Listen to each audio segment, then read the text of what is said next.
Hey guys, for more videos on digital marketing, please subscribe to my YouTube channel and press the bell icon. Hello friends, मैं उदित। इस video में हम बात करेंगे index के अंदर दूसरा जो सब टॉपिक होता है हमारा साइट मैप। ठीक है, साइट मैप हमें पता है XML होता है, HTML होता है, लेकिन हम यहाँ पे वेबमास्टर की बात कर रहे हैं। तो यहाँ पे जो बेसिकली हम साइट मैप को सबमिट करते हैं वो रहता है XML साइट मैप। ठीक है, तो पहले तो आपको XML साइट मैप बनाना पड़ेगा, अपने सर्वर पे लोड करना पड़ेगा। उसके बाद उस साइट मैप का जो भी नाम आपने दिया है वो नाम यहाँ पे डालेंगे, .xml लिखेंगे और सबमिट करें। सबमिट करने के बाद अगर वो एकदम करेक्ट फॉर्मेट में है तो सक्सेस हो जाएगा, वरना अगर आप इनकरेक्ट डालोगे तो एरर भी आएगा और एरर पे क्लिक करोगे तो बताएगा कि क्या इशू है।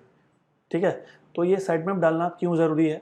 जब तो आपकी नई वेबसाइट बनती है तो साइट मैप बताता है गूगल को, अच्छा इस वेबसाइट में इतने पेजेस हैं। ठीक है, और सपोज आपने फ्यूचर में पेजेस अपडेट करे तो एक एक पेज को आप यूआरएल इंस्पेक्शन करके आप रिक्वेस्ट इंडेक्सिंग भी कर सकते हो, नहीं तो अपने साइट मैप को अपडेट करके फिर से यहाँ सबमिट कर दो और जो यहाँ पे सबमिट होगा फिर गूगल उस पर जाएगा और ऑटोमेटिकली सारे पेजेस एक साथ कर लेगा।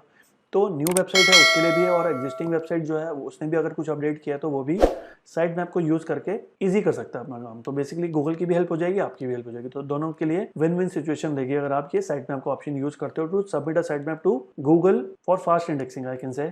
तो ये चीज़ें बहुत ज़रूरी हैं आपके लिए। तो इतनी बात करेंगे इस वीडियो में। See you in the next video.